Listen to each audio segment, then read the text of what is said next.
Welcome back. Bitcoin is sitting at about 41,600. Let's take a look at this impulse move that happened day before yesterday from around 37.5 all the way up to above 40.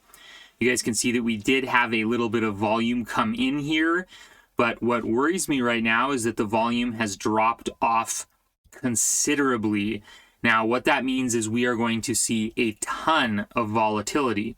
Let me show you why I think there's going to be so much volatility. So this chart here shows the amount of Bitcoin that is currently on exchanges when people move their Bitcoin out of their wallets to exchanges. Now, most people don't want to keep their money, their crypto on exchanges because they can get hacked. It can be dangerous. So they only do that when they're considering trading their Bitcoin. Well, you can see last summer here after the crash, this is May of 2021, everybody moved their Bitcoin onto exchanges to sell, to trade, right? Which would be expected in a crash. But this time, it didn't happen. You can see here that the value on exchanges is almost at an all-time low now, even though we're in this kind of bear market. So we're in this really weird situation where we're kind of in a bear market type economics, but there's also people are hodling their Bitcoin. So what does that do? It makes for extreme volatility because there's not a lot of Bitcoin to trade. If you guys have ever traded a thinly traded meme coin or shit coin or something, and these tiny little orders push the price all over the place, that's kind of what's happening to Bitcoin. So that's why we're going to see a lot of volatility. If more buy orders come in, you guys might see the price of Bitcoin shoot up to 45, 50K. If a bunch of sell orders come in, we could be back in the mid 30s, just like that.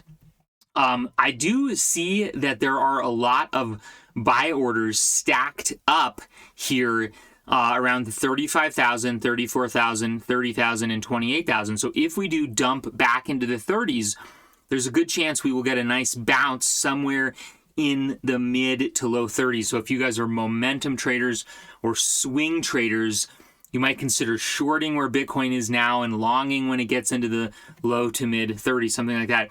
Another reason why I'm not super bullish right now on the price action is that this was a short squeeze, as you guys might have heard. Now, there was a massive amount of open interest in shorts, and so institutions and exchanges would lose money if those shorts were making money. So the short squeeze is what really caused the price to bounce up. That's not super sustainable.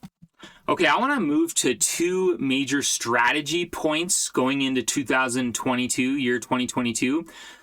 Two reasons why we shouldn't really be trading small caps and micro caps right now unless you're really into gambling. The first one is you guys can see that the number of cryptocurrencies has been skyrocketing. I am a part of a lot of these, launches and ICOs and pre-sales, and it's a bubble. There are too many cryptocurrencies coming on the scene right now. You guys can see that just since the beginning of the bull run in February 2021, or, kind of right around there, we've already doubled up to 10,000 cryptocurrencies. Most of these are Me Too projects that are just flooding onto the scene, trying to make a dollar here and there. Now, you have to realize that a lot of these developers are going to get some of their coins and they're going to make money right when the cryptos launch. They're not going to stick around through a bear market. One of the problems with this is that the market cap here, the total market cap of all cryptos, including Bitcoin, Ethereum, everything, is still only around 1.8 trillion. So you guys tell me, if there's all these new cryptos but only $1.8 trillion, what that says is that all of the same money is just getting mixed up and redeployed among all the same cryptos. And so eventually, and I think this is going to be sooner than later, a lot of these cryptos are going to disappear and you're going to be a bag holder. So if you do want to trade this volatile, choppy market, I would say stick with top 50 cryptos, top 10 cryptos, and just be very careful with the small caps, unless you can find small caps that have breaking news, positive news, like this one that I just found here. Single Finance is one of the recipients of the Kronos Ecosystem Grant Program. So this can cause a short-term, not necessarily a long-term, price action for small caps. You guys might have heard me talk about the Kronos Ecosystem. That's the new blockchain for CRO. For crypto.com, and it's kind of sleeping right now. Not a lot of people know about it. I mean, of course, VVS Finance, everybody's talked about, but there's a lot of new projects in here that nobody's talking about yet. So I would really take a look at Kronos, their new blockchain. And again, if you want to play small caps, make sure you're following all these guys on Twitter and you're looking for news like this. Kronos has like a $300 million grant program for all of the small cap cryptos in their ecosystem. So there's going to be some good opportunities where these little cryptos that maybe are working out of their garage are getting like millions of dollars to develop their projects. So that is a good opportunity. This is some interesting news from the IRS that they are going to, there's been a bill introduced by House Representative Susan Delbene, and she wants to stop the IRS from taxing crypto transactions under $200. This is super bullish because it's basically, I mean, right now we're getting mixed messages from the lawmakers, right? On the one hand, they're saying, we got to clamp down on crypto, we got to regulate crypto. But on the other hand, they're saying, yeah, you know, if some teenage kid or something is trading a couple $100 of crypto, making $20, $30, let's not worry about it. And remember, these are transactions under $200, so you could kind of stack those up. I kind of wonder if this would lead to some structuring, you know, the illegal practice where people take out $9,999 from their bank account because the IRS only tracks $10,000. Because wouldn't this lead to people selling their crypto in little chunks of $200? I mean, this is how early we are, you guys. The IRS literally has absolutely no idea how to deal with this. I wanted to bring this up real quick. The SEC introducing a Trojan horse crypto regulation. And this is what we already know, that they want to regulate DeFi. There's actually a small cap project that you guys can be the first to know about. You guys, I found out about a small cap crypto that no one else knows about yet because it hasn't even been announced to the influencers or anybody. If you stay on my channel, if you watch and subscribe, I promise I will tell you about it first. It is actually a new crypto project where they are going to be providing KYC, a KYC layer, a decentralized KYC layer that can be laid on top of Uniswap, PancakeSwap, and other DEXs. I will tell you guys about it if you're subscribed to my YouTube first. I am so bullish on this project. See, I'm not investing in any projects anymore because the market conditions are too sketchy, but this one is really amazing to me. It's a KYC layer that can just sit on top of DeFi projects and allow them to KYC their users. So follow me on YouTube, Twitter, and Telegram and everything if you want to be the first to know about that one. All right, you guys, I got invited to stay at an influencer house in Hollywood, this Squad house. I actually got an official invitation to stay there. I thought this was kind of cool, actually. Like, I mean, what a beautiful house. But see, the problem is I have kids and I'm 42, so I probably won't stay there. But like, should I? What do you guys think? Put it down in the comments if you guys think I should. All right, I want to close this video off with some talk of NFTs. There is some deceiving information out there that says that, oh my gosh, look at this NFT boom. If you look compared to December and now we're in 2022, the volume is up. I just want to point out something to you guys that no one else is talking about.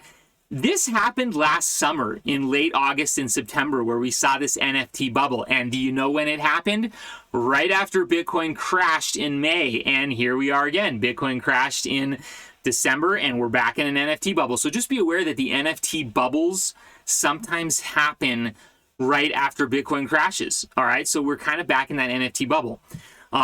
The average price of NFTs is increasing, so that's good if you're making money. You can see right here that the average price is increasing.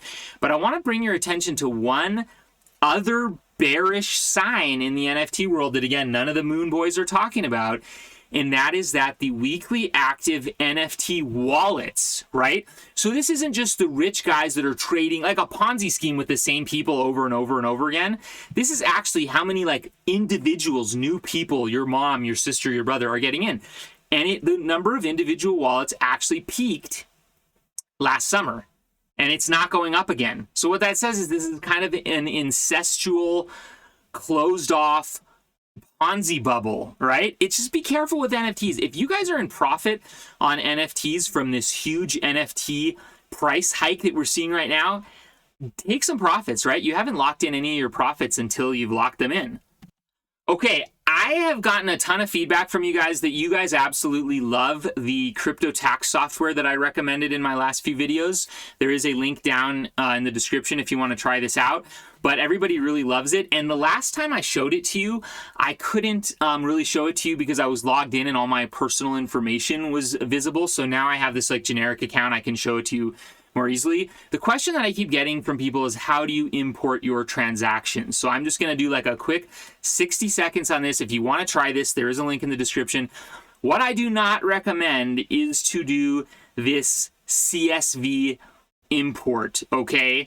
Whether it be the blockchain or exchange import. This is a major pain in the butt. This is where you have to download all your transactions on an Excel spreadsheet. A much better way to do it is with API. API is where you go to, let's say you're using Gate.io.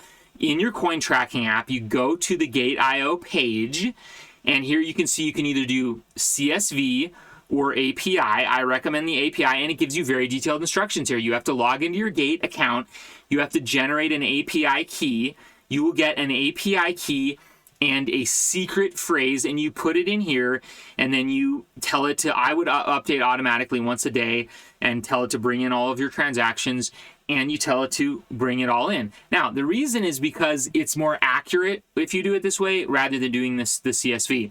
Now, a lot of people are like, oh my gosh, that means that coin tracking can log into my account and steal my information.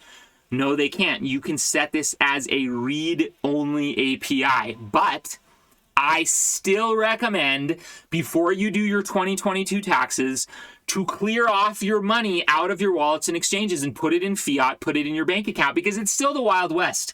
And who knows what could happen. And it's possible that there could be a glitch or something, but I've used this extensively now.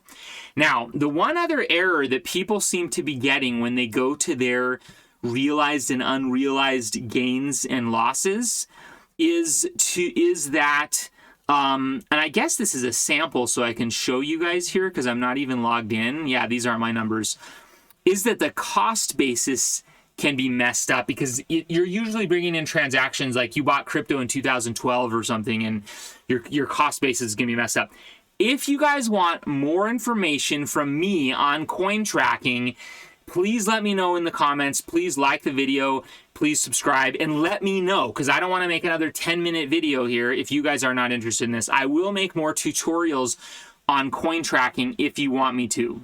But the last thing I wanted to say about coin tracking, and again, if you want to try it, there's a link in the description, is that it is one of the better softwares out there. See, there's a lot of brand new tax softwares that just started in someone's garage, and it's hard to tell which ones have 300 employees and which ones are just starting up. This one, I showed it all to you guys in the last tax video. Go find that video if you want to. It's mentioned on CNBC, CNN, Bitcoin.com. I actually paid for 3 different tax services. They were all garbage, and this one was the best one. So let me know if you want me to talk more about it. I'm going to end the video right now. Thanks for your time, guys, and I hope everybody's doing well. Follow me on Telegram, Twitter, all that stuff. I will see you in the next video.